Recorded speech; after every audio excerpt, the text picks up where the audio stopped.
All right, good morning, everyone. We are live streaming on what is today? Today's Wednesday. Yeah, so good morning. We got Alex Deacon, Pittsburgh rockstar agent, broker, investor. So, morning, Alex. Good morning, Mark. Thanks for having me on. This is going to Yeah, be a good one today. this is going to be a great Yeah. one. I think this is what a lot of people have been hoping for, waiting for. So let's dig right into it. What are you going to show us today? Essentially, we're going to share a screen, and I'm going to go.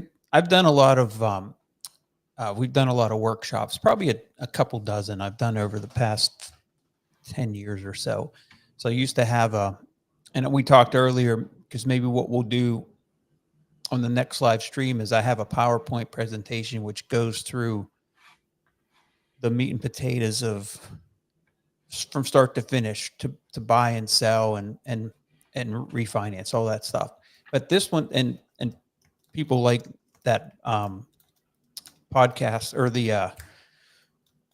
like that slideshow because it really goes through each step. So it's kind of nice. But the other thing I add to that is at the end of the each session we would go through a project that I'm working on or just a project that maybe is on the market now and we critique it. So we get to walk through it via some pictures and we get to dissect where you spend your money, how much it's going to cost, because where you should spend your money really depends on the product. It depends on the area. If you're buying something in a really affluent, high average income, household income area, you're going to do some different finishes. And if you're buying in a lower income area that's maybe more Section 8 prevalent, where you're going to get more Section 8 type of tenants, you're going to do a little different finish because you don't want to over improve, but you still want to make the properties, whether they're really high end or low end, you want to make them safe, you want to make them efficient, you want to make them durable. So you can cut costs and corners in some areas, you can't in others, and it's really important to delineate and to know where you can cut corners because that's going to be the difference between you making a profit and you not making a profit. And because every little bit helps, because there's so much competition, there's so much to know, there's such a huge learning curve. Uh, the the ROI on these properties is smaller, and you just have to do higher volume and work on smaller margins. And it can work, but every little piece of the puzzle has to fit into place. So I picked a property that we're going to be rehabbing and for one of our clients, and we can start there if you want to share the screen. All right, let's do this. So bear with us, people. This is the first time we're really going to be doing sharing our screens and walking through this. So here we go. All right, so this property it's in Sheridan, which is a part of Pittsburgh. It's a Pittsburgh city limits. It's a nice little community. It's I would class it, and there's different areas of Sheridan. Some are strong C areas, maybe even C plus. Some are D minus. I would say this specific area is just the strong middle D area. So it's not the best neighborhood. But this property here is a duplex. It's up and down. So the first floor unit right here where my arrow is, we're going to be redoing this unit. It's just a small 2-bedroom apartment. So we had to evict the tenant out of there. And surprisingly, they left the place very clean, which was, it blew my mind because when you walk into places like this, they're typically pretty hammered as far as flooring and paint. So this is a relatively light rehab. So we got rid of the tenant, and this is the first room. And you can see the carpet is actually in really good shape, which blew my mind. Because remember, you walk into this first room, and that's usually the foot traffic. So I think whoever lived there, literally, they had their children, or whoever lived there, if it was just adults, they must have taken their shoes off when coming in. So it was a pleasant surprise. So in this room, we're basically going to paint, and we might not paint everything. Like if you look at the ceilings, we're going to leave the ceilings alone, most likely. You don't always have to paint ceilings, and yes, it would only cost an extra $150 to paint a ceiling, but it makes a big difference because you have 4 rooms here that ceilings don't need painted in. That's $600. So in this specific room, this is the living room. We'll probably have the carpets cleaned, and we will paint as needed. So, for example, Let's see if we can go to a different picture. We're not going to paint this paneling or anything like that. That looks good. In this room, I believe there was some touch-up paint in the basement already, so we kind of know the color. And even if you don't know the color, you can take a piece of this paint off and take it to a good quality paint store, and they can match it up pretty close. So let's say we only had to paint this one wall. Let's say there was just one spot. Even if you get a color match, you're not going to match it perfectly. So you might not have to paint this entire room, but you might be able to color match and just paint this wall. And you might think, well, what's the difference? Why don't we just paint the other 3 walls? Because this 4th wall is obviously wood pine paneling.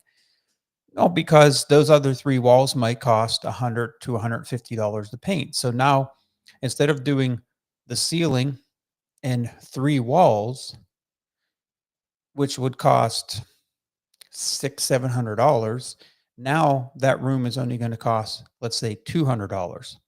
So you can see where every little bit helps. Like in the closet, we typically don't spend a lot of money in the closet. If it's presentable and it's clean, even if it has some marks or blemishes, small minor blemishes, we're going to leave it alone. Just make sure the door looks good, because most tenants, when they're looking at a property, they're not looking at how nice the closets are. They just want them presentable and clean. So this room with the carpet cleaning, touch-up paint, maybe some minor carpentry, because the things you want to check is like, does this window open and close?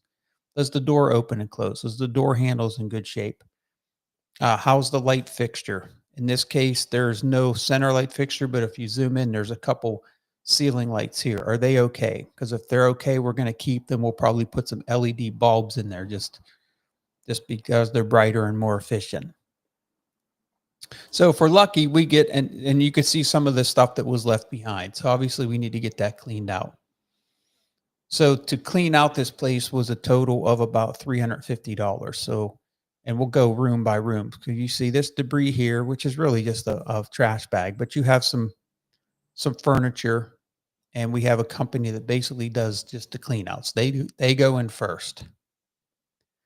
So on a good day, this room, we might be able to get away with the clean out, cleaning the carpets, touching up the paint, anywhere between $400 and maybe $600, and we're done with that one room.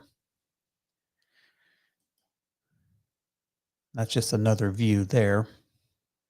And sometimes it depends on the owner and what their budget is, but sometimes we'll put blinds. We'll put window blinds in. Window blinds are maybe $15 a blind. In this case, we'd probably have to get 2, or you get one long one and just place it in there. At least it's nice for privacy and just adds a little bit of value. We'd also check to see if there's a smoke detector in there. I think that's a good idea to get that. Sorry, Now. I may have missed you, but did we actually give like a cost for this property to get into it initially? This is one that we manage. So I don't remember what the owner had paid for it. Is that what you're asking? Yeah. Yeah, I don't know that. I'm just kind of I'm going to go through this one as just what it would cost to get it re-rented. This typically, it's a 2-bedroom. We'll rent for up to $800 because it's kind of small. And in this area, 800's probably pushing it. But we'll go through it and I'll show you why that number I think is fair.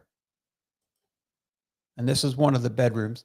So again, we have to remove some of the personal belongings. In this room, we're going to try to just touch up paint, clean the carpet. We might get in and out of this room for hopefully $400. We'll check the window, make sure it works, make sure that all the doorknobs are tight, the doors open and close and shut properly. This already has a new LED light, so we're just hopefully not going to have to replace that. I'm sure it works. The electricity was off when I took these pictures. You can see how small that bedroom is. So it's a small second bedroom. So right now we're up to maybe $1,000. The bathroom was pretty good shape. It's not ideal. It's not perfect. I mean, you have yellow tile, you have a different color floor, you have an off-color tub. But again, we're working with an apartment that's basically, we're going to providing basic, clean housing for somebody. So we put all new bulbs in here, LED bulbs. If any of these aren't working, we're just going to replace all four. It's $10, not the fixture, just the bulbs. Make sure this ceiling, this exhaust fan's working. You could see, I think it's leaning down a little bit, so we might have to repair that. But all in all, this room might need painted, some light bulbs, and hopefully some minor caulking around the tub and a good cleaning. You're spending maybe $300-400 in this room. And if there's any questions, Mark, just interrupt me. Yeah, yeah. No, I'm just following along and following the chat. See a lot of people tuning in. Hopefully, got some people looking at switching markets. We got people from Florida tuning in, North Carolina, California, York, Pennsylvania. I know Jeff is up in York. Okay. Yeah. Feel free to ask questions. This is good time for Q&A, and I don't mind stopping and just answering a question. So this kitchen, apparently, I think we redid this apartment 4 or 5 years ago or something, and we had painted these cabinets. So these cabinets don't look bad. They're going to need some touching up. We put the black hardware will stay. So we'll touch up the cabinets. The appliance looked fine. We'll probably have to do some painting in here again, maybe not everything. The appliances the refrigerator seemed to be clean. You can see up in this corner here, we had a leak. So we want to verify that second floor apartment, the leak is stopped. And if it is, then we'll go ahead and finish this plaster here and finish up the ceiling. So this room probably is going to need a complete repaint. Kitchens usually take a little more of a beating, plus the ceiling. So, in this room, if we have to touch up some of the cabinets and paint, do some plaster repair, I mean, you could clean the appliances. You could spend up to $1,000 in here. I know you're kind of touching on appliances. What is common for Pittsburgh or the properties that you manage on handling appliance? Like, do you provide washer dryers typically the owners, or how do most people handle it in this market? We typically, unless it's a higher end property, or if it's a stackable washer and dryer, which most people aren't going to go out and buy a stackable. But let's say this had in the unit laundry, then you're probably going to supply the washer and dryer. It's a stackable. But in most cases, we don't supply washers and dryers unless it's something that's negotiated, just because that's two less appliances you have to worry about. We always supply a fridge. We always supply a stove. There are some landlords that don't, but I think in most cases they do supply the general kitchen appliances. We have Harrison Trade Better 99, who's in Virginia, but who is looking at the Pittsburgh market also. But he's asking what about paneling? Do tenants care about that dated wood look? And I think you kind of touched on it a little bit, though. Yeah, paneling is ugly as hell, but what are you going to do? But there's two types of paneling. This is like a naughty pine paneling, which it doesn't look so bad. And then you have that really cheap, this is like actual tongue and groove wood. And then you have that really cheap paneling. It's just a 4x8 piece of paneling. So typically we will paint paneling. And at the end of the day, a piece of painted paneling looks just as good as a painted wall. Most tenants aren't going to notice it.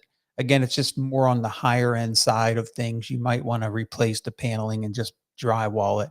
Or if you're flipping the property and it's, depending on the location, the area, the price you're asking, you might want to replace any paneling or drop ceilings and do plaster.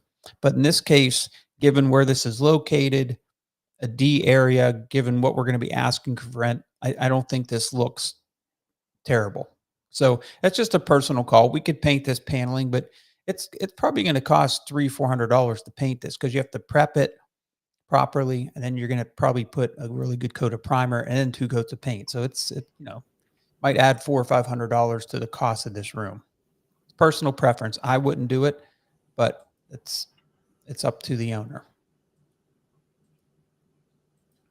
So back to the kitchen. Yeah, the kitchen, again, it looked good. We make sure all these doors open and close. Make sure the drawers are working. Touch up the paint. So about $1,000 in this kitchen, because I think we're going to have to repaint everything. So far we're at about $2,500 to get this ready. That includes final cleaning, cleaning the appliances, getting this kitchen up and running, painting the one bedroom, painting the other living room, cleaning the carpets, and doing the bathroom. And there's a close up of that ceiling in the kitchen. This is the rear deck. All we'd probably do there is just basically clean it up. I gave the owner an option to have it pressure washed and clean some of the, cut back some of these trees. I don't like trees anywhere near a house, so but sometimes it's just not cost effective, and you have to eliminate those over time, which I'm constantly doing. It's like a every month I'm cutting a tree down somewhere on one of my properties, and it gets costly. So you have to stagger that over time because trees just cause damage with the leaves, and the trees can cause damage with the sewer lines because they can get in and penetrate even a plastic sewer line. They can do damage. They can do damage to sidewalks because of the roots. They can do damage to foundations because they're pressing and putting pressure on the foundation if they're very close. So trees are a bad thing within 30 or 40 feet of a property, in my opinion. But that was the option of the owner. Does he want to do that or not? That's additional costs, and I think we're going to lean on just trimming it up a little bit and getting rid of some of the debris in the backyard. So that was about $500. This is 295. All right, so somebody put a lock on this. So this is the basement. We're gonna have to get this removed. Just the bolt cutters to cut that, so I can shut the breakers off, so we can get the electricity turned on. Can you hear that, Mark? Yes. And let's see down here as far as laundry facility. So we have separate gas. Older basement. We have one water meter. One water meter. That's separate gas and electric. Second furnace is back there. I'm gonna say we don't have any laundry down here. Let me stop it there. So we do have laundry hookups down here. So you see there's an electrical outlet for an electrical dryer.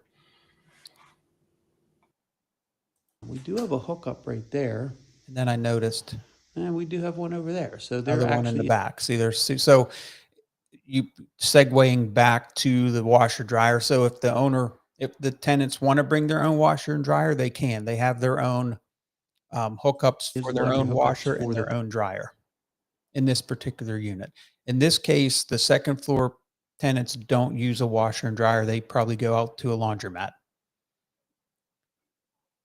So the overall cost to do this light rehab, probably on the low end, 3,500, on the high end, 5,000. And that just depends on what you run into. Sometimes you run into plumbing issues that you're not aware of. Like for instance, go back to this picture here, like that ceiling. Doesn't look that bad, right? We cut this out, but then you cut that out and then you realize, oh my gosh, there's a major plumbing issue up there. It's still not repaired.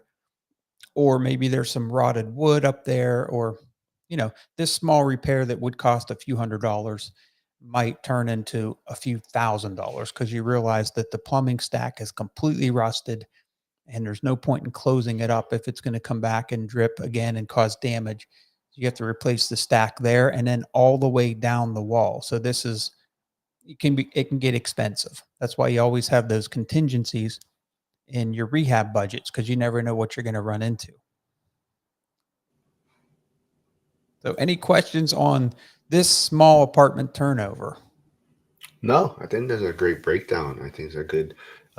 Actually, I think people just want to see also the type of properties that are in Pittsburgh. Like these older homes. Mm-hmm. So I think this was a great walkthrough of what a lot of the properties do look like, and This is a good example yeah, of a exactly. 100-year-old property. Yeah.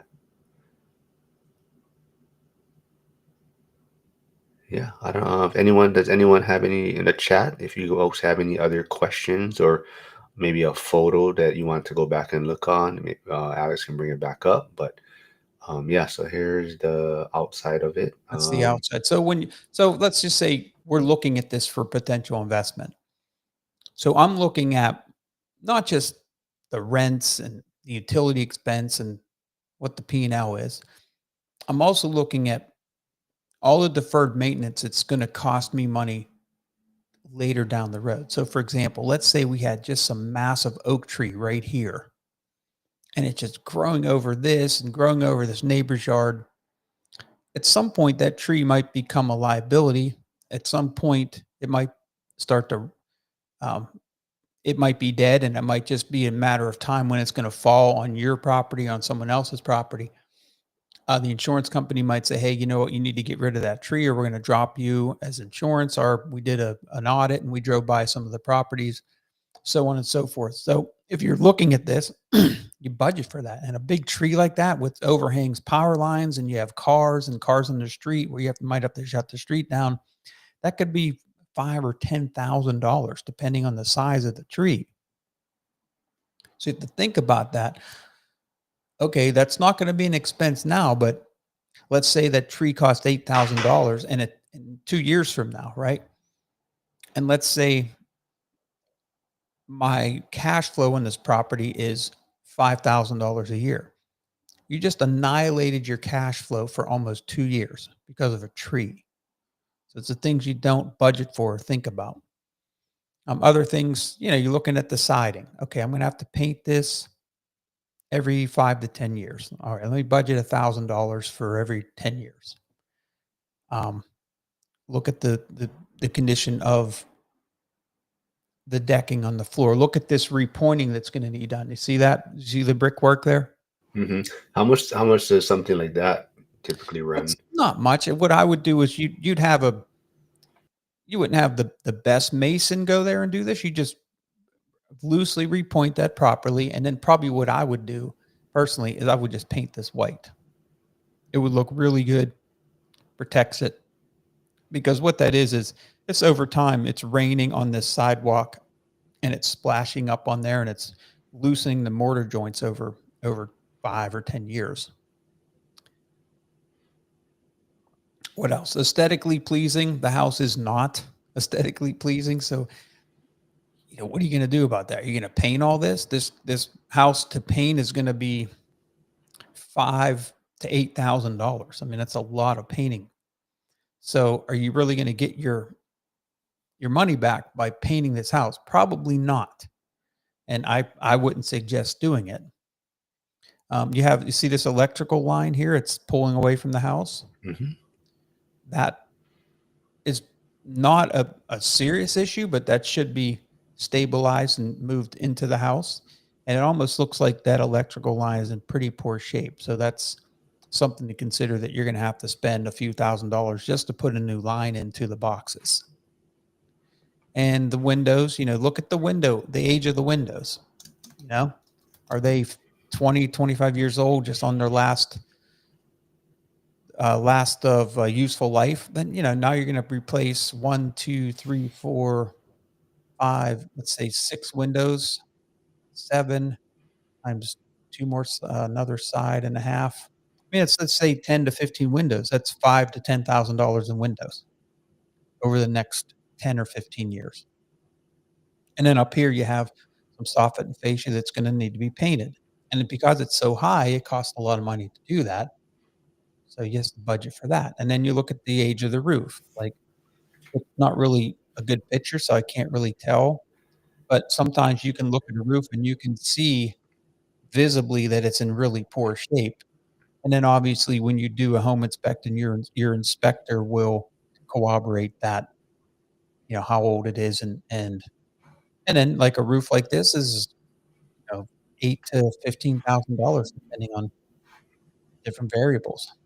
So if you take all that into consideration, potential tree, if there was a tree here, windows, exterior maintenance, um, soffit and fascia roof, over the next 15 years, all that needs replaced. Then you're talking about $30,000, and that's what you have to factor in when you purchase, because it might cash flow for 10 years, no problem. And then year 11, everything goes south, and year 11 costs you 30 grand, and year 11 eats up the past 10 years of profit. So I see that happen a lot. So just factor in these items. You can't forget about them, because real estate requires maintenance, and you have to take care of it. It's not like a stock. You buy a stock and you just forget about it.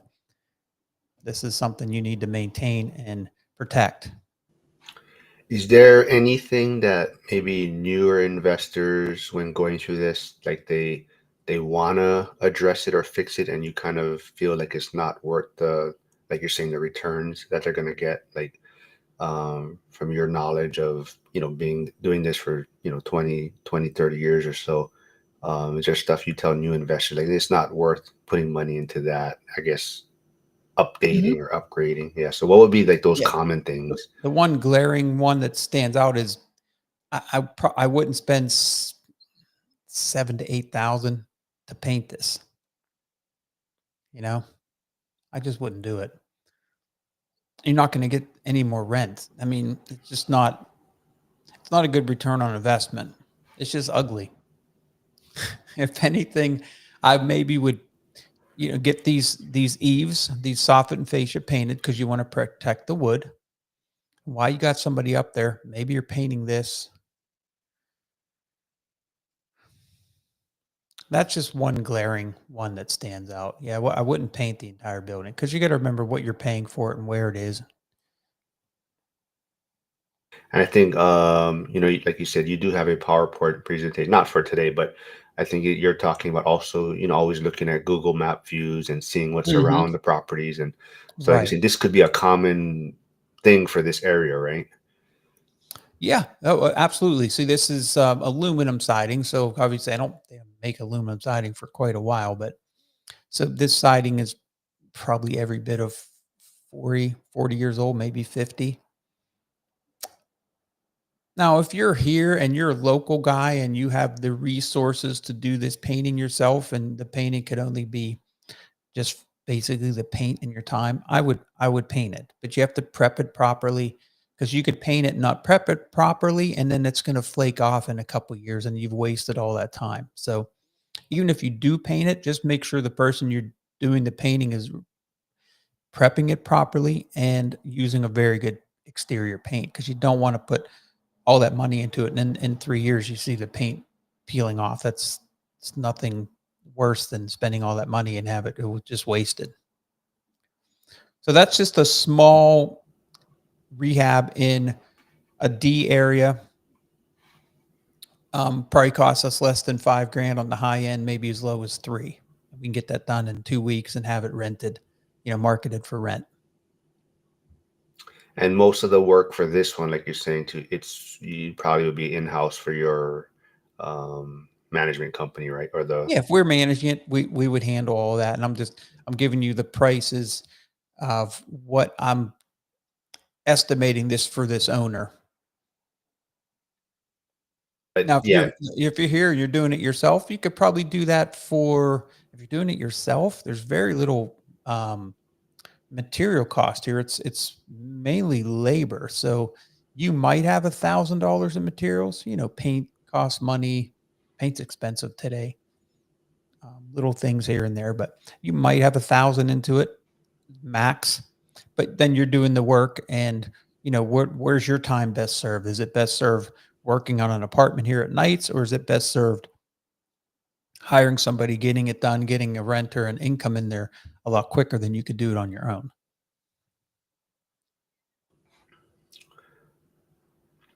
All right. This is a great walkthrough. Do we have any other properties you want to show or other work Yep, you've been working on? I do. But I think I closed the damn window because No, I'm yeah. So you can just share just the next one. let all the listeners know I am technologically very slow. No, that's why we jumped on half an hour early to make sure you got your mic set up. And Man, I'm 58 years old, if that says anything. So technology is if not. Frank, old guy REI, is here, he's like, yeah, I agree with him. Okay, so let's open up this next All one. right, let's see. I'll wait for it to pop up on my end. So what is this one we're going to be taking a look at? Okay, this is a flip that I just did, Okay. literally on the same street, 2 blocks over. Okay. And how do I share this? Let's go to that.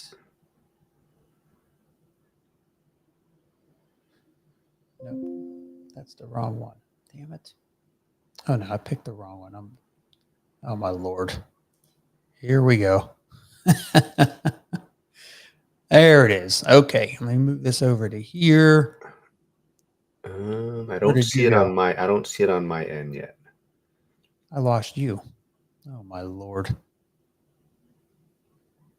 I see you though. I don't know if you can hear me. I can hear you. I Okay. don't know where you went. Oh, there you are.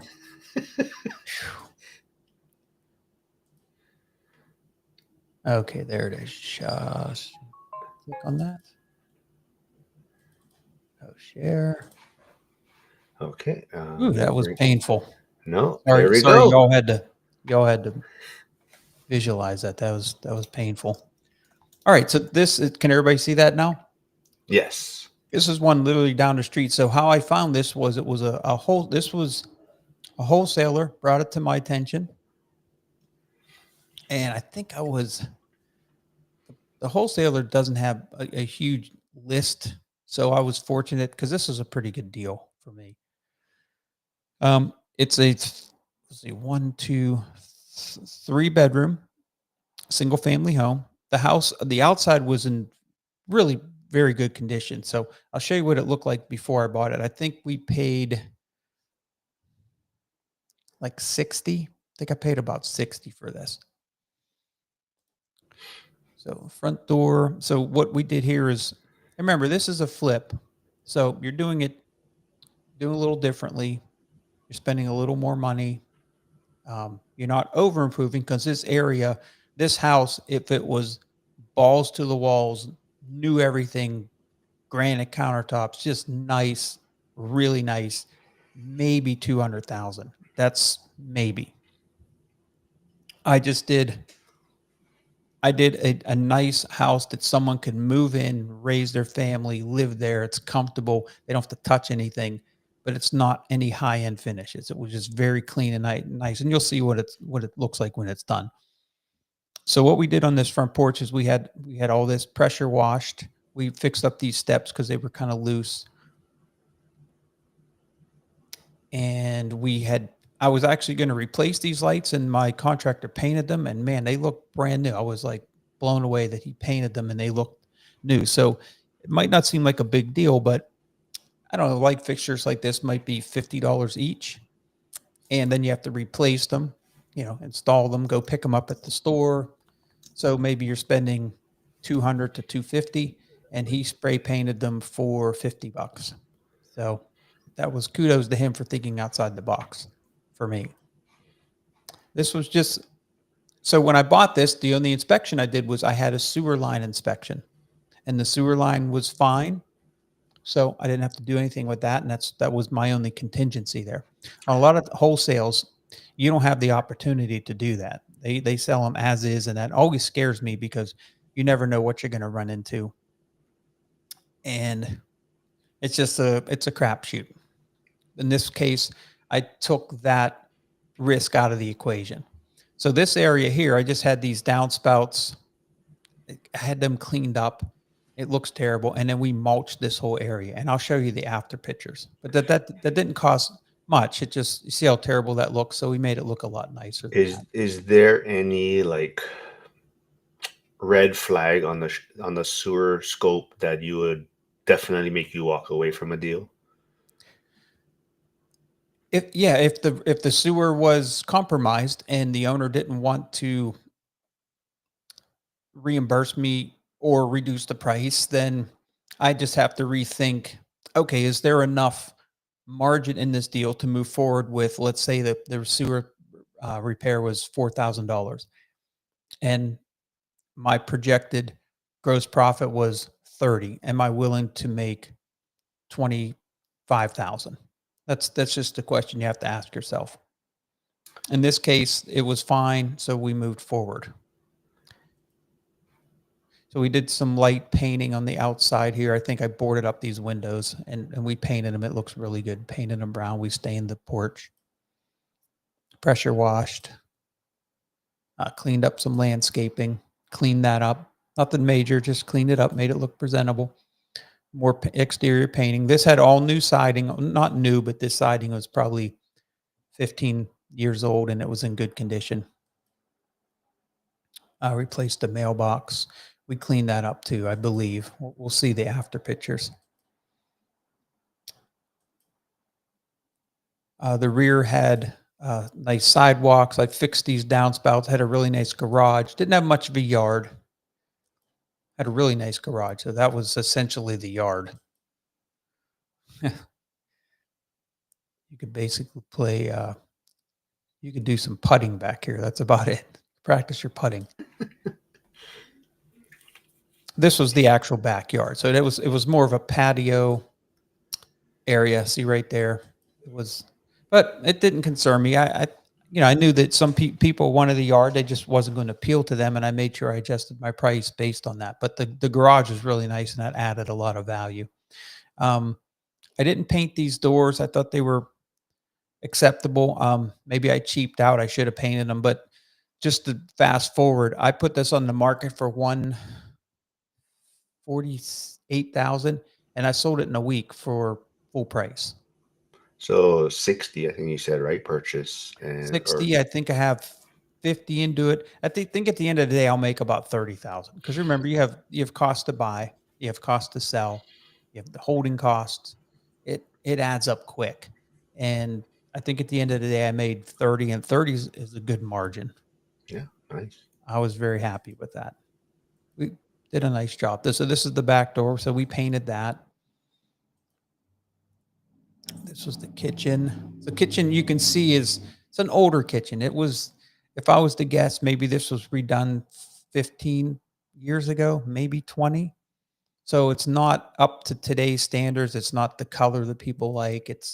But it's acceptable. And that's what I wanted to keep it as an acceptable, affordable home. So what we did here is we painted everything, replaced some of the outlets. We cleaned up the ceiling tiles. They were just a little dirty, but very acceptable. As far as a rental, perfectly acceptable. As far as a flip, I mean, I could have gutted it, but you could see how nice it is. And to tear all that out to maybe make $5,000 more, it just wasn't worth for me the risk. So I left it. And we painted everything. So one thing I did, and it helped save a little bit of money. See this new flooring in here? And this flooring went all the way into the dining room. So I was able to, let's get to that picture. So what we did in here is we carpeted in here. And again, I cheaped out on this. Instead of doing LVP in here, I went carpet in the dining room and the living room. I was able to save this flooring, and we used that in the hallway, which hopefully I'll get to that soon. Okay. Yeah, this was the hallway. So you walked in. So what happened with this house was a very nice house. It was in move-in condition, virtually, other than carpet and maybe some paint. It sat over the winter, and somebody left the water on and didn't winterize it, and it caused all this damage. So that's what happened. So this is how I bought it. There were some plumbing issues I had to fix. And so what I did was I took that flooring that was in the dining room, and we just basically extended it from the kitchen. See, the kitchen here had that flooring. So we took the flooring from the dining room, extended that. So it's not a big deal, right? It saved me maybe $700. Okay. But 700 here, 700 there, 800 here. And you're not really compromising the product. That adds up. So if I was able to increase my profit margin on this flip by $3,000, that's 10% more than I would have made if I did all new, because it's actually saved me more than that. Because otherwise I would have had a different floor in here. It wouldn't have looked right. Or I would have had to redo all the floor in the kitchen too. So it probably saved me well over $1,000. And the final product, well, I'll show you at the end, looks really good. Can you quickly, for like us island folks, maybe quickly give what is winterizing a property? So when you get temperatures here that regularly fall below freezing, potentially your pipes that have water in the pipes can freeze. And what can happen is your PVC supply lines or your copper lines can crack. And then when it warms up, it thaws. Now you have water energized and on, and you have a cracked pipe, and now you have water going everywhere. And the water caused all this damage. So typically when we winterize is we'll shut the water off, open up all the faucets so that drains all the pressure from the lines. You'll drain the hot water tank. You'll shut the gas off to the hot water tank. You'll leave the furnace on a very low setting because you want to keep the place. It's good to keep the heat on, because if you don't keep the heat on and it gets 10 degrees, and then in the summer it's 90 degrees, that your wood expands and contracts, and it can cause damage to plaster and plaster cracks. So it's good to keep the heat at a very low setting. So that's winterizing the property. Right. Great information. Yeah, it's a very important. So like this time of year, we manage 850 units. So right now we're like, okay, which properties are vacant? Let's get somebody over there, make sure they're winterized.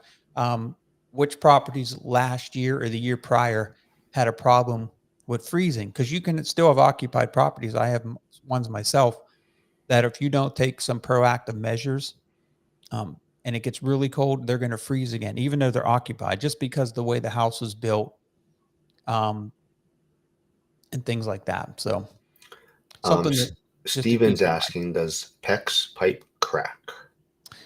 It PEX is much less likely to leak because I think it actually expands. I've never seen it crack. It's usually like maybe where they meet the PEX together in some crimping that wasn't done properly or something like that. Do you folks also, like you're saying, all the properties you manage, do you advise the tenants, like if they go on vacation or any trips, to let We to know? do. Okay. We do, but we had a bunch of students. They went away for a week. They decided, well, we pay the heat. Let's turn the heat off. So that caused a major problem. And I can't remember what happened there. I think our owner's insurance covered it, but it's really a shame because the tenants really were responsible for that, you know. But Okay. yes, we send out an email when it gets cold and say, look, make sure you keep your heat on. Make sure, like in your kitchen or your bathroom, open up the doors leading to the plumbing and maybe put a little space heater right there. If it's going to drop below 10 degrees, typically if it's 20 to 30 degrees, no problem. If it drops to 10 degrees or below and it's going to be that cold for a few days, then you want to take precautions to heat areas that are prone to freezing.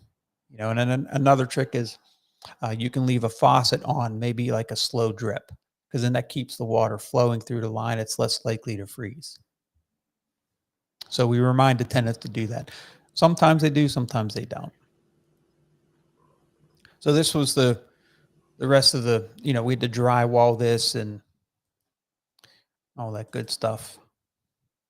So I'll fast forward to I do want to go to the bathroom just to show you why I did what I did here. So it's really important. If you see this bathroom, it was really nice. Like the person that lived here was an older person. You can see the shower had the hand grips, it had the seat. This shower was like brand new. I could have easily just saved this, put a floor in, put a toilet in, new vanity. But you notice how much room is here?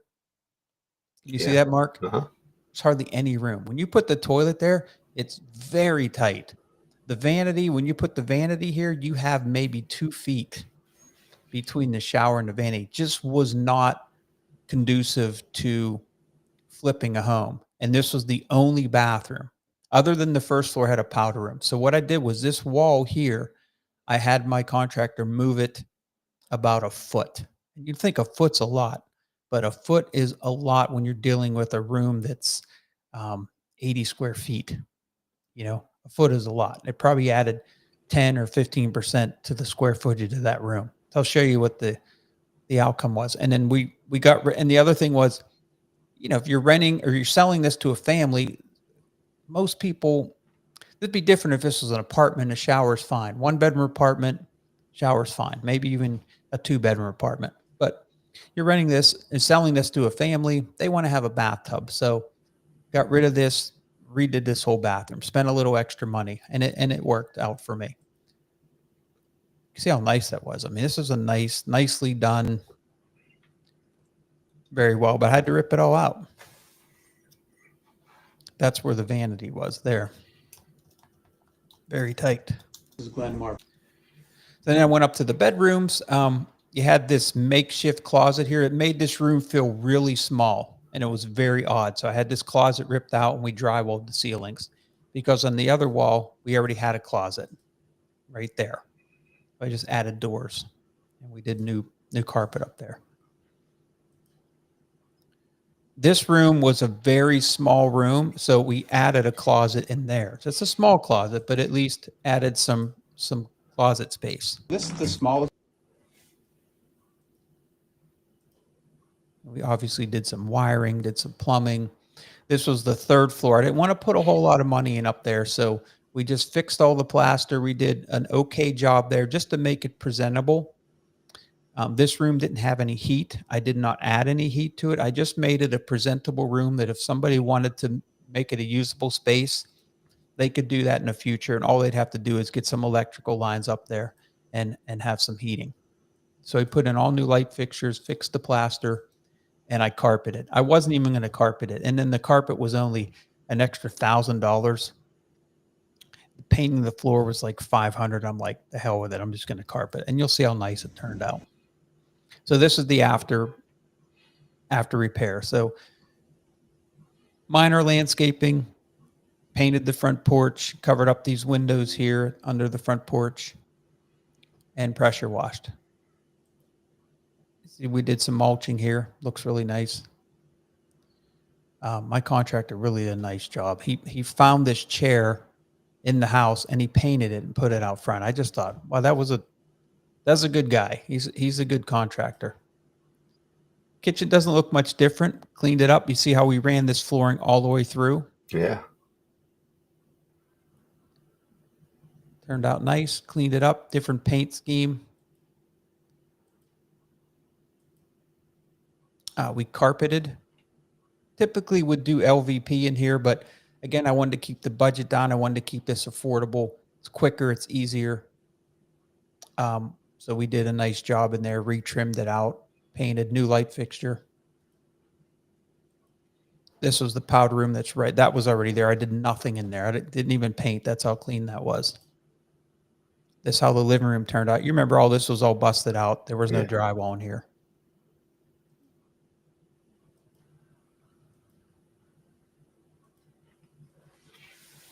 This was the laundry room. This was in the back of the house. So you come out of the garage, you walk into this mud room, which is nice. The laundry was up here on the 1st floor.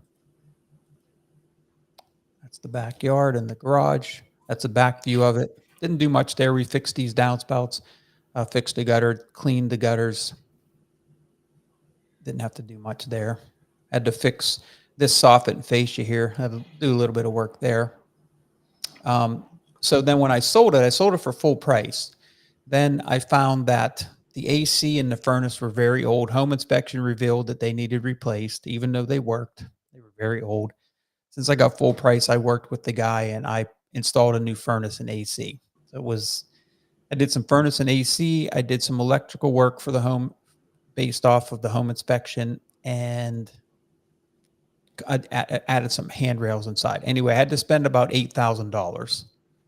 So yes, I did get full price, but the concessions were $8,000 because I was going to have to do that anyway. And I figured just do it and get it over with, because I would have probably accepted 142 as a price.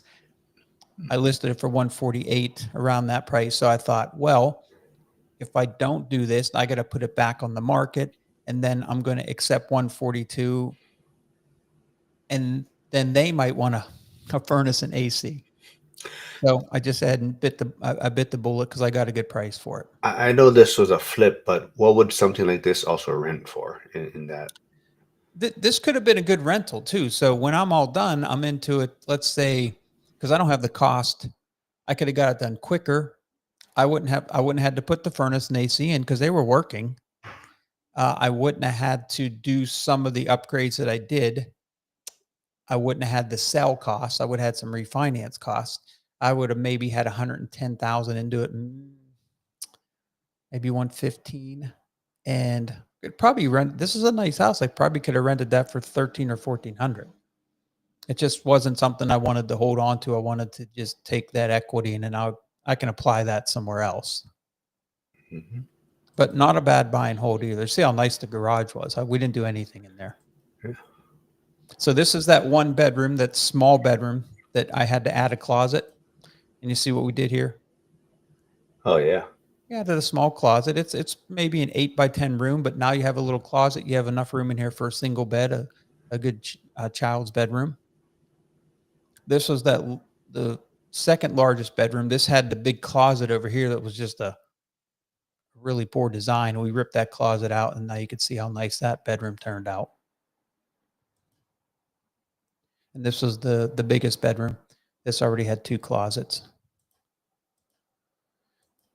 And see this wall here. See how this wall jets out? That's that bathroom. So that was the extra foot I took out of this bedroom. And you can see how nice this bathroom turned out. Oh yeah. Remember, this vanity would have been like here. This toilet would have been here. It was that extra 11 inches or a foot made a world of difference.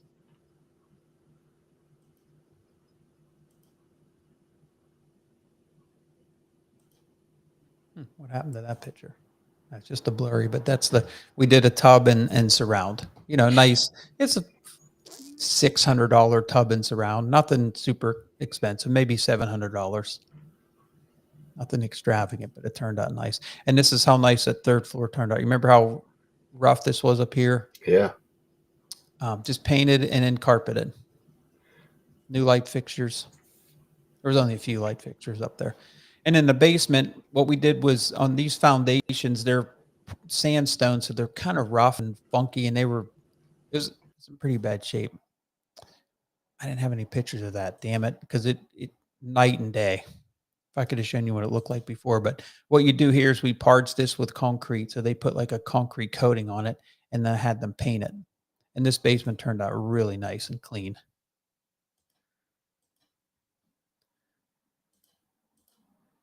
Yeah, so that total rehab budget was probably $50,000. And how long did it roughly take? It took it took longer than I wanted it to, just because the crew I had there got pushed into another job and so forth. I could have had this done in 3 months, but I think it ended up taking 4. And it's supposed to close tomorrow. Fingers crossed. Any questions? I don't see any right now. I mean, so would you say this is a pretty, I guess, common or standard deal that you would find in Pittsburgh? Yeah, this was an extraordinarily good one. Like these don't come around that often. There was just a lot of options here. Like I like these kind of flips because, listen, if I can't sell it and I wasn't going to make a fair profit of 25 to 30,000, then I can consider keeping it. And then I have a decent rental that's going to cash flow a little bit. And then I can sell it in the future when the market gets better or as the values increase. And so I like having options. Some of the properties I buy, like I'm doing a high end flip right now, which I won't do any more of those. I'm done with those. But I got so much time and effort into it, and we're going to end up probably breaking even. Really? And I don't have an option to rent it because our holding costs, if I refinance, they're going to be $3,500 a month, maybe 4,000, and I can't rent it for that much. So it's not, I don't have an option there. It's like I either flip it and sell it and make a profit or lose money, or I refinance it and rent it out and lose money. So the option is we're going to sell it, which is on the market right now, and we get what we get. It's just plain and simple. So what happened on that one? Was there like where did the Just we overestimated what we could sell it for. We mm, underestimated the budget. It was new construction that was 90% done. So we had to walk into it and it was just so many different things that weren't done correctly. There was inspections that weren't done. So we had to get, plumbing inspection, Allegheny County. We had to have the borough inspected. We had to have the deck re-inspected. It's bad decision on my part. We should have walked away from that, is what it is. no? Hold on. There's a question. I think. Oh, I think we got to it. Yeah, you talked about the panels. Hmm. Uh, okay. But construction costs here, they've gone up, not just here, I'm sure everywhere. Materials, labor, everything's gone up. So, yeah, just make sure you're budgeting the correct numbers. Like the two I'm doing for you right now, Mark, we're pretty on point. We're going to be a little over as always, but we didn't run into any surprises and we'll be good. But always budget on the high side and then have a contingency for, because what kills you is HVAC, plumbing. Those are the two big ones. And sometimes you don't know what you're getting into till you get into it. Yeah, absolutely. So hopefully we can wrap that one up, and then once I get the refinance or the on that one, we can walk through that one and see how that one actually turned out. So kind of my Yeah. first little Oh yeah, that would small be burr project mhm. on That'd be a good one and because then we can have the actual numbers on that, and yeah, that'll be a good one to share. yeah. Yeah, this was a great one. I think a lot of people got a lot of good information out of it and just partly seeing what some of the properties look like in Pittsburgh. It's one thing to look at it on Zillow, but this is kind of going Hmm. through the process of how you're looking at it and what kind of work you want to get done on it. But So, do you think it would be helpful next time if I had maybe like a street view and we can look at maybe 10 houses and I could yeah, literally just share the Google Street View and we could scan and I could show what I'm seeing, why I don't like it, why I do like it, the cost I would set aside for deferred maintenance and why, so we can literally see it real time, more or less real time on Google Street View of what each property look like. You think that would be really helpful? Even oh better yeah, than what we did absolutely. today? Yeah, absolutely. If people are still tuning in and still watching, if there's anything kind of specific you'd like Alex to show or what you guys want to see on the next time we're together, put it in the chat, and I'm sure Alex will try and work on it and see what kind of information you folks want to see more of. So we'll wait on that and we'll see if anyone puts anything in there, if there's anything specific. But All Nighter Hider does say, when I come across wood paneling, oftentimes just a bit of sanding to smooth out the fibers that tend to show or screw holes. I try to make it uniform again. Yeah. Yeah, a lot of people kind of like they're saying boring. Yeah. Simple and boring is what makes people the most money. I believe what Yasik was trying to say. Yeah. I'd have to agree. So Yasik is the AI guy. He's the one that spoke at the um, Oh, right. Jack's Okay. in-person event. The AI guy. Yeah. So he's probably beginning of next year is when he's gonna probably start making his moves. But he is in Jersey, but he's definitely liking what he's seeing in the Pittsburgh market. Good. But yeah, I think definitely that'll be very helpful. Like the street view, also like how you're saying, seeing the properties kind of next to each other too, right? What you're looking at as Mhm. far as Right. um, Yeah, 'cause sometimes it's just not the property. You gotta look at if you have 10 properties on that street and 2 are boarded up, and you have to look at that. You're not just looking at your property, you're looking at the general street, then the general neighborhood. Um, and that all weighs in on your ultimate decision if this is the right move for me or not. Yasik also says, I learned to take an easy $1 than a hard $2. And Steven, shoots, I'm not sure. I don't know. I never know if this is Canada Steven or Steven that's already in Pittsburgh. But Steven's asking, if windows don't stay open, is it time to replace? Great question. It definitely is time to replace if they can't be repaired. So if the window's really old and it's going to cost you $150 to repair it, but you're still going to have a really old window, single pane. It's probably best to spend the 5 to 600 if it's an average window and replace it.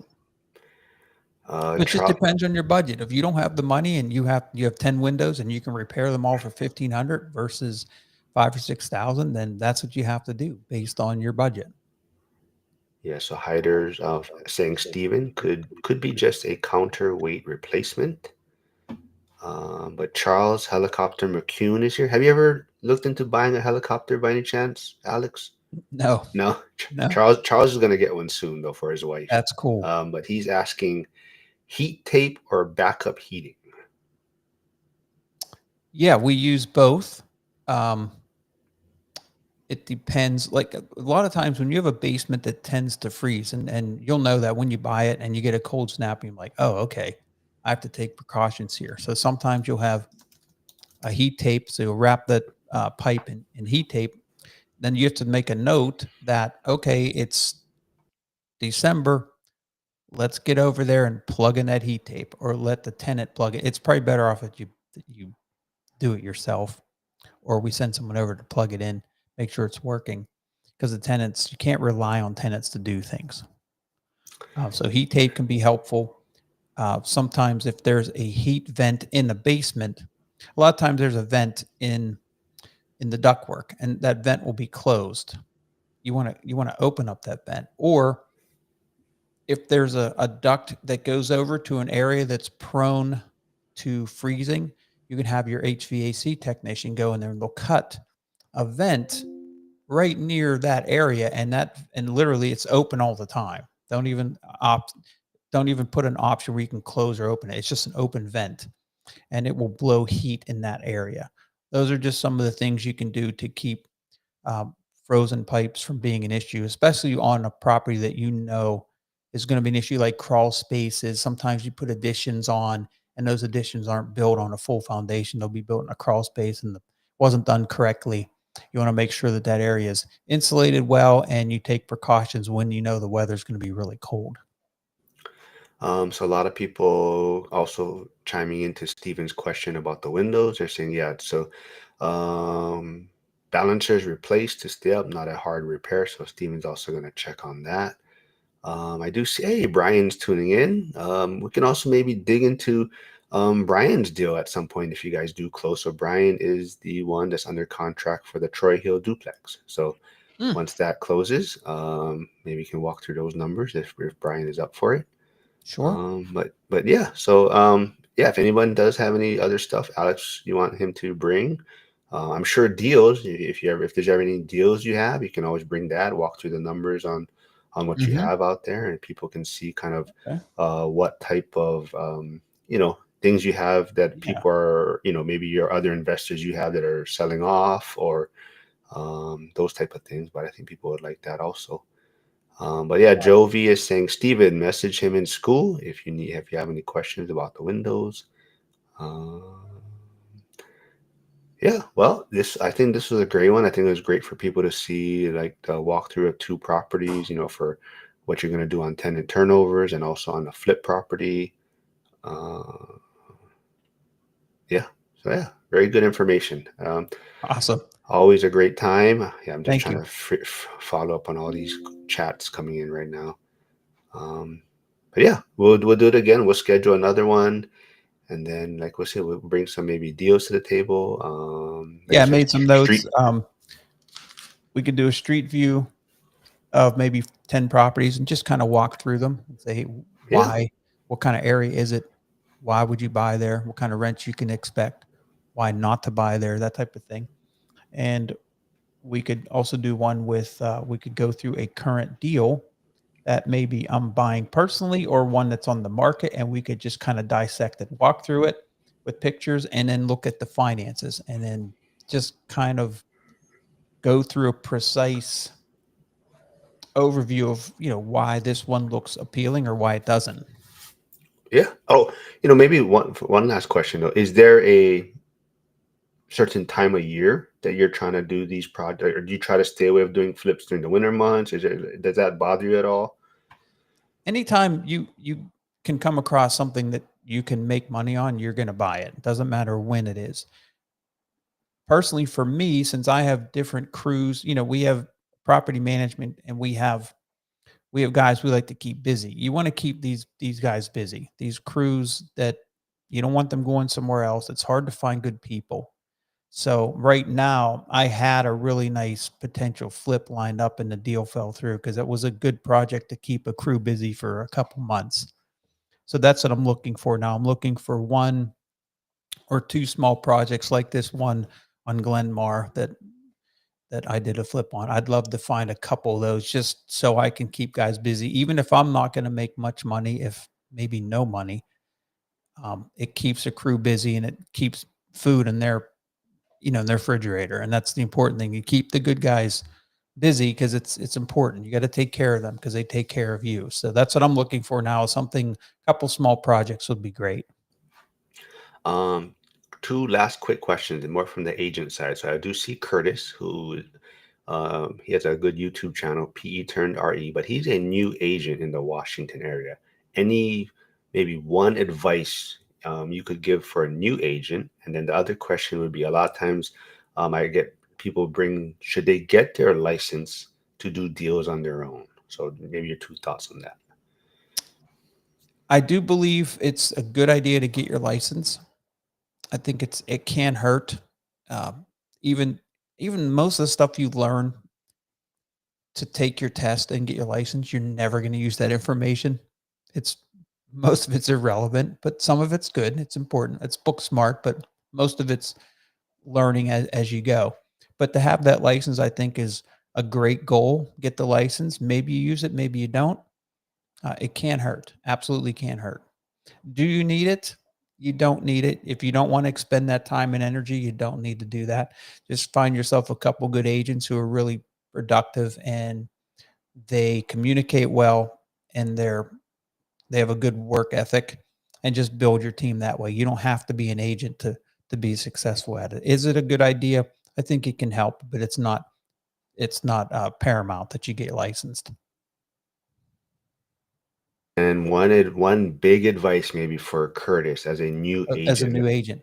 That Yeah. depends on what Curtis is trying to do. Is he trying to grow his business as a real estate agent and be an investor? Because that's what I did. I invested, and then I thought, well, I bought 3 properties. I thought, well, I'm gonna get my real estate license, and I can just be my own agent, get paid for it. So why not?